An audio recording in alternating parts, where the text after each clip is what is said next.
welcome our viewers around the world to the studios of Platform Media International, PMI, Political Arena.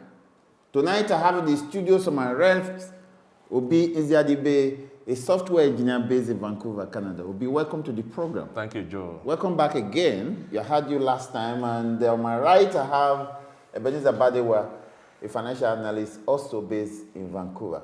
Thank you. Welcome to the program. Thank you, Mr. Izode. Thank you, guys. Tonight we are examining another segment in the life of President Muhammadu Buhari tenure as Nigerian president. The reason why we're taking this is a very, very crucial topic or crucial issue that we have to examine in the life of Nigeria, because it matters to us as Nigerians on the way forward as an entity of as a state. Because lately there have been a lot of agitation on various parts of Nigeria.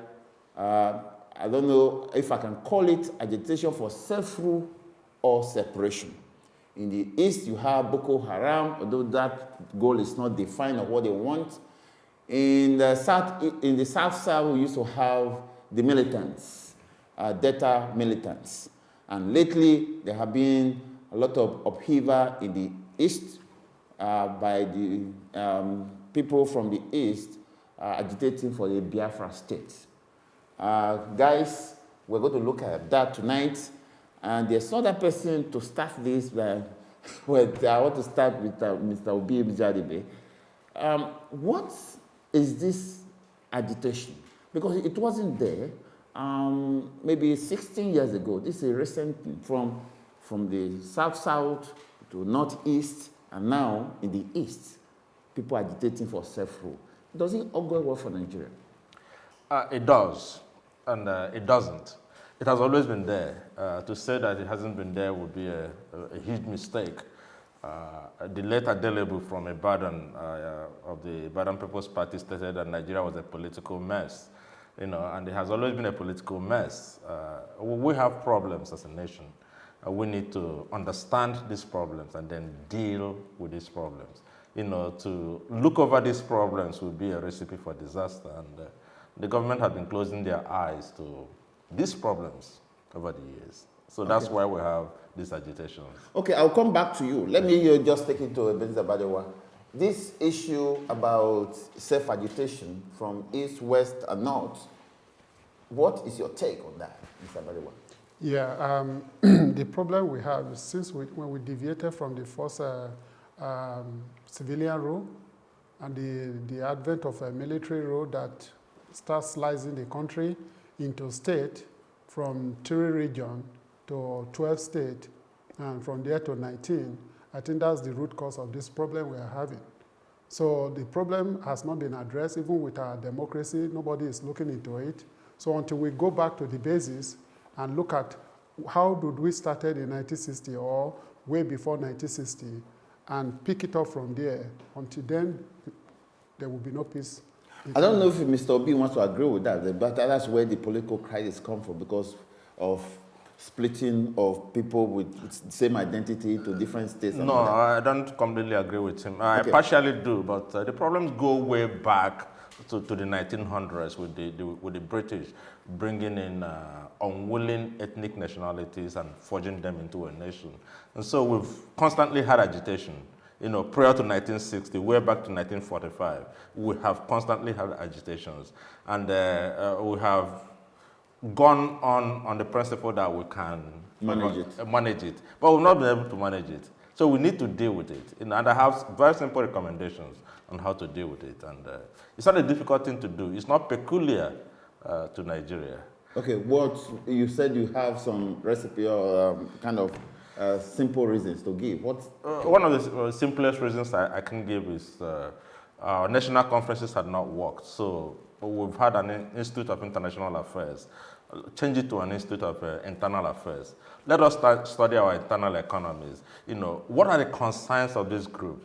How can we accommodate these concerns? Okay, the concern that maybe I'm wrong, all right. The concern that I've always got is that people say we are not the same as others. Therefore, let's go. Let's leave us to rule us or to be on our own. Is that not the meat of the story? No, it's not. It's not. It would be irresponsible for any group to leave Nigeria. And no group can successfully leave Nigeria. We are, and be on their own. We are in Nigeria, and we are in Nigeria for good. We need to make it work. It is that unwillingness to make it work that is the cause of the problem. No one, from what I know, wants to leave Nigeria. But they want Nigeria to work as any other nation on earth. Nail it on the head, Obi. What is that they want to happen? They want a nation where there is freedom of movement, where people can live in any part of Nigeria and do their business without fear of molestation. They want peace and security. They do not want religious riots. They want full employment. They want to be paid for doing the work they have done. Just that. That's a utopian society. It's not a utopian society. It's happening in other countries. Okay. Okay, I'll come back to you. It's a very good topic. It's a good issue we're looking at. And we may not reach a consensus today, but it's something that we need to tear apart and begin to build on it. Now, Mr. Badiwa, you mentioned the fact that it started with the fact that Nigeria was being compartmentalized into different states. Why did you say so? That's the reason. You see, in Nigeria, power is being concentrated in the center. Everything is about federal government, federal government, federal government. And if say federal government we're talking about, we have no structure. Let every region goes on their own and develop at their own pace. Now we know in each region, let's assume the way we have 3 regions before, when you say Igbo Queen in the east, all the Igbos, they respond to it. When we say all Omoduduwa in the west, everybody responds to it. The Hausa too, once they say Assalamu alaikum, all of them respond to it. Now, Mr. Badiwa, let me quickly cut you short there. When you say Hausas, there's no one unit called Hausa.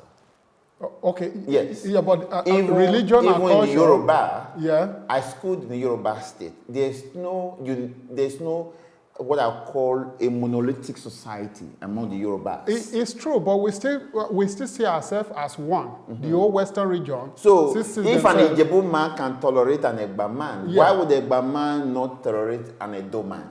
Listen, that's where the Edo sees themselves different. You understand me now?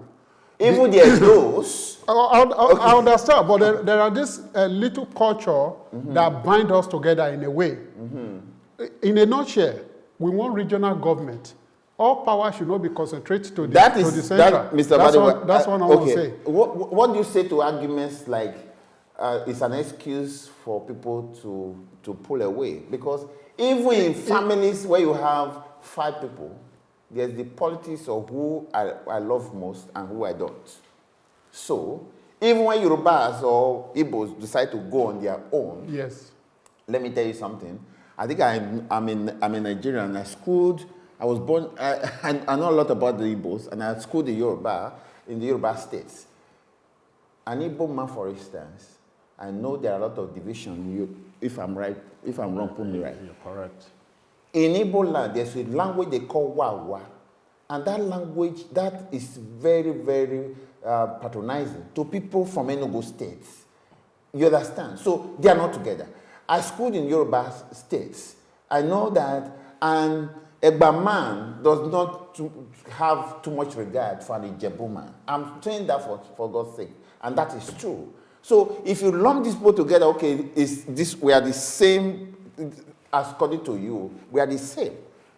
But it's not going to solve the problem. So it is with Edo. Let me ask you one quick question. Hold on. The Ishans and Benis, they don't meet eye to eye. No. And that politics has remained forever. Did Ogbemudia rule Bender State successfully when he was there? Relatively. Okay. Did Awolowo and his Western region government, was it successful or not? Awolowo was not unanimously accepted. No, if there's nowhere in the world, go to America today, did the whole of America accepted Barack Obama? So it based your argument that even if you give people their own state, they will still fight. No, it's not the fact they will fight.